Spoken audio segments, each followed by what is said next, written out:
சப்பாத்திக்கு என்ன சைடிஸ் வைக்கணும்னு குழப்பமா இருக்கீங்களா? இந்த ரெசிபி செஞ்சு பாருங்க. டேஸ்ட் அட்டகாசமா இருக்கும். 10 நிமிஷத்துல செஞ்சிடலாம். அதுக்கு ஒரு மிக்ஸி ஜார் எடுத்துக்கோங்க. 3 டேபிள் ஸ்பூன் அளவுக்கு தேங்காய், 2 தக்காளி, ஒரு சின்ன துண்டு இஞ்சி, 4 பல் பூண்டு, 1/2 ஸ்பூன் மிளகு, 1/2 ஸ்பூன் சீரகம், 1 ஸ்பூன் அளவுக்கு கசகசா, 1 ஸ்பூன் அளவுக்கு சோம்பு, அதோட பாத்தீங்கன்னா வேர்க்கடலை ஒரு கை அளவு சேர்த்துக்கோங்க. இதுல ஒரு 5-6 முந்திரி பருப்பு சேர்த்துட்டு இது நல்லா ஃபைன் பேஸ்டா அரைச்சிக்கோங்க.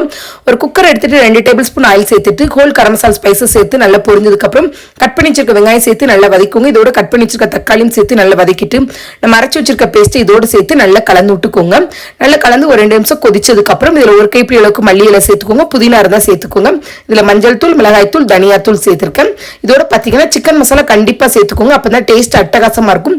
இதெல்லாம் சேர்த்து நல்லா கலந்ததுக்கு அப்புறம் இதுக்கு தேவையான அளவு தண்ணி, இதுக்கு தேவையான அளவு உப்பு சேர்த்துட்டு மூடி வச்சு ஒரு 3 விசில் வேக வச்சு எடுத்தீங்கன்னா சூப்பர் டேஸ்டியான எம்டி சால்னா ரெடி ஆயிரும். ரொம்பவே அட்டகாசமா இருக்கும். டேஸ்ட் கண்டிப்பா ட்ரை பண்ணி பார்த்துட்டு கமெண்ட் பண்ணுங்க.